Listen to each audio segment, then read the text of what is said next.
Hi everybody, this is Father Warner D'Souza. Today we are in Monday of the third week in Advent, and we are looking at the book of Numbers, chapter 24 verses 2 to 7 and verses 15 to 17a. Also, the gospel text today is of Matthew chapter 21 verses 23 to 27. But largely I am going to be focusing today on the book of Numbers. Why does this text of Numbers and the story of a prophet for hire feature in the season of Advent? Balaam, son of Beor, is known to us not only from the Hebrew Bible but also from an inscription found in 1967 in Jordan that can be dated to the 8th century BC. Balaam was a wicked prophet in the Bible and is noteworthy still because although he was a wicked prophet, he was not a false prophet. That is, Balaam did hear from God, and God did give him some true prophecies to speak. However, Balaam's heart was not right with God, and eventually he showed his true colors by betraying Israel and leading them astray. In Numbers chapter 22 to 24, we find the story about Balaam and the king of Moab, a man called Balak. King Balak wanted to weaken the children of Israel who, on their way to Canaan, had moved in on his territory. Balak sent to Balaam, who lived in Mesopotamia along the Euphrates rivers, we know this from Numbers chapter 22 verse 5, and asked him to curse Israel in exchange for a reward. Balaam was apparently willing to do this, but said he needed God's permission. We read this in verse 8. Balaam, of course, had no power in himself to curse Israel, but if God were willing to curse Israel, Balaam would be rewarded through the king Balak. God told Balaam, "You must not put a curse on those people because they are blessed."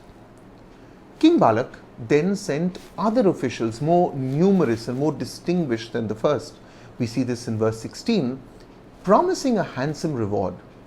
This time God said, "Go with them, but do only what I tell you." The next morning, Balaam saddled his donkey and left for Moab. We read this in Numbers chapter 22 verse 21. God sent an angel to oppose Balaam on the way. The donkey Balaam was riding could see the angel, but Balaam could not.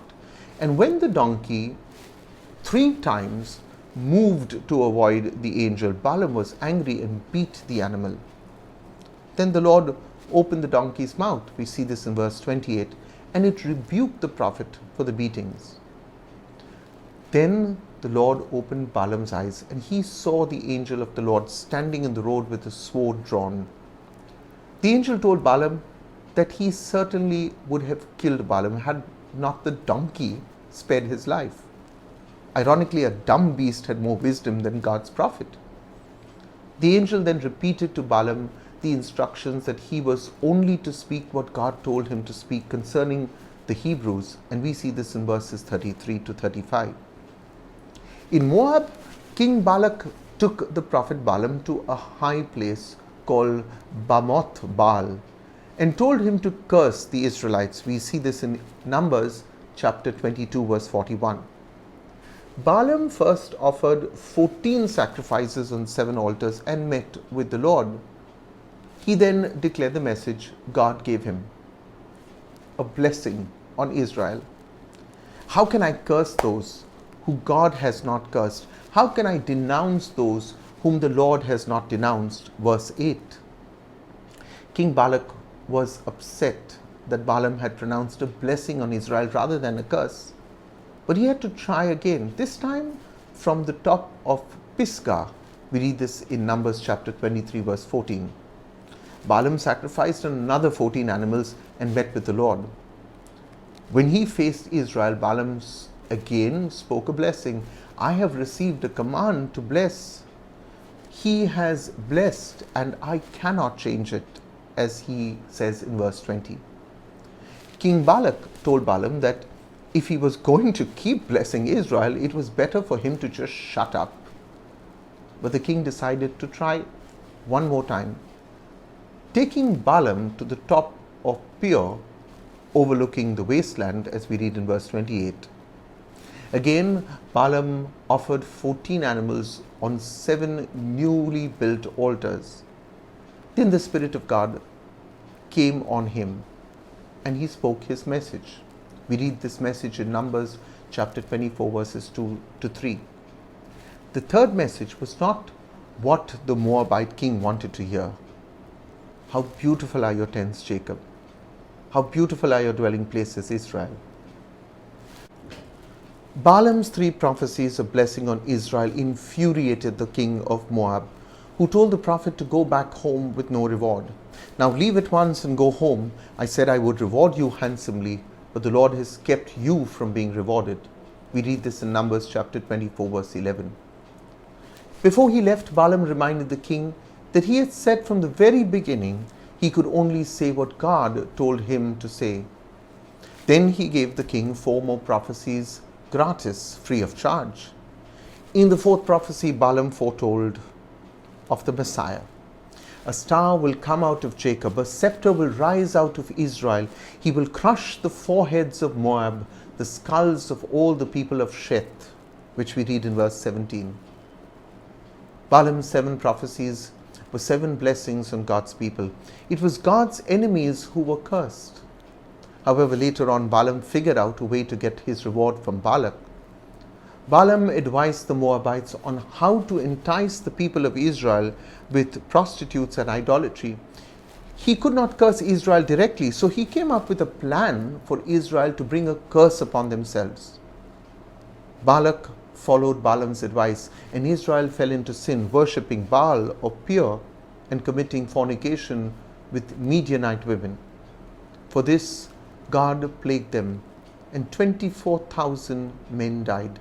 We read this in Numbers chapter 25, verse 1 to 9, and Deuteronomy chapter 23, 3 to 6.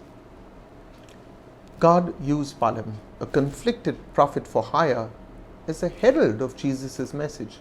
In that sense, even Balaam was used by God to be an evangelist who spoke the good news or the gospel, a word that comes from the Greek word evangelion, which means good news.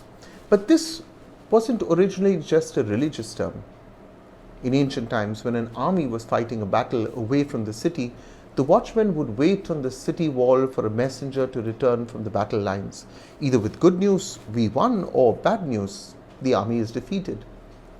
And a messenger bringing news of victory was called, believe it or not, an evangelios, an evangelist. And of course, the announcement of the birth of Jesus is the good news. It's the announcement that the war against sin is finally completely over. Because Jesus came into the world, sinners who are dead in their trespasses now could be made right with God again. If God used Balaam, a conflicted prophet, to announce the good news, imagine how much more he desires to use you and me. I pray that you will be an evangelist, that you who have just watched this video, you who have listened to the story of a conflicted prophet Balaam and the great message about the Messiah's birth, will be an evangelist right now as you share this message with many other people. God bless you as you continue to enjoy this blessed season of Advent.